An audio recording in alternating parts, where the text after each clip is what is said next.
ಮೊದಲನೇಗೆ confident ಗ್ರೂಪ್ಗೆ ಸಂಬಂಧಪಟ್ಟಂಗೆ sir ಆತ್ಮಹತ್ಯೆ ಆಯ್ತಲ್ಲ ಸರ್, ಈಗ ಅಂದರೆ ಪೊಲೀಸ್ ತನಿಖೆ ಕೂಡ ನಡೀತಾ ಇದೆ. ಮೊದಲನೇದಾಗಿ IT ವಿಚಾರಕ್ಕೆ ಸಂಬಂಧಪಟ್ಟ ಅಥವಾ ಆಗ ಸಂದರ್ಭದಲ್ಲಿ ಆದಂಥ ಬೆಳವಣಿಗೆ ಏನು ಸರ್, ಅಂದರೆ ತನಿಖೆ ಹಂತಕ್ಕೆ ಅಲ್ಲ, ಈಗ SIT ಮಾಡಿದ್ದೇವೆ. ಜಾಯಿಂಟ್ ಕಮಿಷನರ್ ವಂಶೀಕೃಷ್ಣ ಅವರ ನೇತೃತ್ವದಲ್ಲಿ ಒಂದು SIT ಕಾನ್ಸ್ಟಿಟ್ಯೂಟ್ ಮಾಡಿದ್ದೇವೆ. ಅವರು ಈಗ ತನಿಖೆ ಪ್ರಾರಂಭ ಮಾಡಿದ್ದಾರೆ, ನಿನ್ನೆಯಿಂದನೇ ಪ್ರಾರಂಭ ಮಾಡಿದ್ದಾರೆ. ಅದು ಏನು ವರದಿ ಬರೋವರೆಗೂ ನಾವೇನು ಹೇಳೋಕ್ಕಾಗೋದಿಲ್ಲ. ಸ್ಪೆಕ್ಯುಲೇಷನ್ಸ್ ಆಗುತ್ತೆ, ನಾವೇನಾರು ಹೇಳಿದರೆ ಅದು ಸ್ಪೆಕ್ಯುಲೇಷನ್ ಆಗುತ್ತೆ ವಿನಃ ಡೆಫಿನೆಟ್ ಇನ್ಫಾರ್ಮೇಷನ್ ಆಗೋದಿಲ್ಲ. ಆದ್ದರಿಂದ ಕಾಯಬೇಕಾಗುತ್ತೆ. ಬಹುತೇಕ ಸರ್ ಕಾಂಗ್ರೆಸ್ ನಾಯಕರು ಒಂದು ಆರೋಪ ಮಾಡ್ತಾ ಇದ್ರಿ, IT, ED, CBI ಈ ವಿಚಾರಗಳನ್ನು ಕೇಂದ್ರ ಸರ್ಕಾರ ದುರ್ಬಳಕೆ ಮಾಡ್ಕೊಳ್ತಾ ಇದೆ, ಪದೇ ಎಲೆಕ್ಷನ್ ದೃಷ್ಟಿಯಲ್ಲಿ ಟಾರ್ಗೆಟ್ ಮಾಡ್ತಾ ಇದೆ ಅಂತ. ಮತ್ತು ಇದಕ್ಕೆ ಪೂರಕವಾಗಿ ಏನಾದರೂ ಕೇರಳ ಚುನಾವಣೆ ಇದಕ್ಕೆ ಲಿಂಕ್ ಇತ್ತಾ ಅಥವಾ ಏನಂತೀರಿ? ಅಲ್ಲ, ಅದು ಯಾವುದೂ ಮಾಹಿತಿಗಳು ಇಲ್ಲದೆ ಅಥವಾ ವಿಚಾರಗಳು ನಮಗೆ ಗೊತ್ತಿಲ್ಲದೆ ನಾವೇನು ಹೇಳಕ್ಕೆ ಬರೋದಿಲ್ಲ.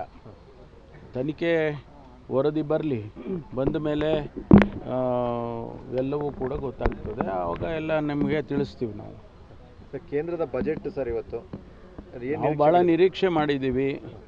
ನಮಗೆ ನಮ್ಮ GST ಪೋರ್ಷನ್ ಕೊಡ್ತಕ್ಕಂಥದ್ದು ಮತ್ತು ನಮಗೆ ಕೇಂದ್ರದಿಂದ ಏನು ಸ್ಪೆಷಲ್ ಗ್ರಾಂಟು ಹಿಂದೆ ಅಪ್ಪರ್ ಭದ್ರಾಗೆ ಕೊಟ್ಟಿದ್ದರು ಅದು ಆಗಬೇಕು.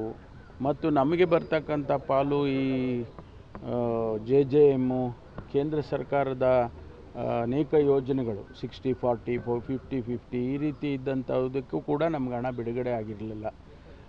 ಅವೆಲ್ಲ ಕೂಡ ನಮಗೆ ಬರ್ಬೋದು. ಅದು ಕೃಷಿ ಕ್ಷೇತ್ರಕ್ಕಾಗ್ಬೋದು, ಕೈಗಾರಿಕಾ ಕ್ಷೇತ್ರಕ್ಕಾಗ್ಬೋದು. ಏನಾದರೂ ಕರ್ನಾಟಕಕ್ಕೆ ಏನಾದರೂ ಒಂದು ಕೊಡುಗೆ ಕೇಂದ್ರ ಸರ್ಕಾರ ಕೊಡಬೇಕಲ್ಲ. ಅದು ಯಾವುದು ಸರ್ಕಾರ ಇದೆ ಅನ್ನೋದು ಮುಖ್ಯ ಅಲ್ಲ. ಅಭಿವೃದ್ಧಿ ದೃಷ್ಟಿಯಿಂದ, ದೇಶದ ಅಭಿವೃದ್ಧಿ ದೃಷ್ಟಿಯಿಂದ ಕರ್ನಾಟಕ ನಾವೇನು ಅತಿ ಹೆಚ್ಚು ಸೆಕೆಂಡ್ ಹೈಯೆಸ್ಟ್ GST ಕಟ್ತಾ ಇದ್ದೀವಿ. ಅದಕ್ಕೆ ಪೂರಕವಾಗಿ ನಮಗೆ ಸಹಕಾರ ಕೊಡಬೇಕು ಕೇಂದ್ರ ಸರ್ಕಾರ. ಅದನ್ನು ನಿರೀಕ್ಷೆ ಮಾಡ್ತಾ ಇದ್ದೀವಿ. ನೋಡೋಣ ಇವತ್ತು ಮಧ್ಯಾಹ್ನ ಏನು ಶ್ರೀಮತಿ ನಿರ್ಮಲಾ ಸೀತಾರಾಮನ್ ಅವರು ತಿಳಿಸ್ತಾರೆ ಗೊತ್ತಿಲ್ಲ. ಲೇಟೆಸ್ಟ್ ಹಾಗೂ ಇಂಟ್ರೆಸ್ಟಿಂಗ್ ಸುದ್ದಿಗಳಿಗಾಗಿ ಬಾಸ್ TV ಕನ್ನಡ ಚಾನೆಲ್ನ ಸಬ್ಸ್ಕ್ರೈಬ್ ಮಾಡಿ. ಹಾಗೆಯೇ ಬೆಲ್ ಐಕಾನ್ ಪ್ರೆಸ್ ಮಾಡಿ. ಇದರ ಜೊತೆಗೆ Facebook, Instagram, X ನಲ್ಲೂ ಮಿಸ್ ಮಾಡದೆ ಫಾಲೋ ಮಾಡಿ.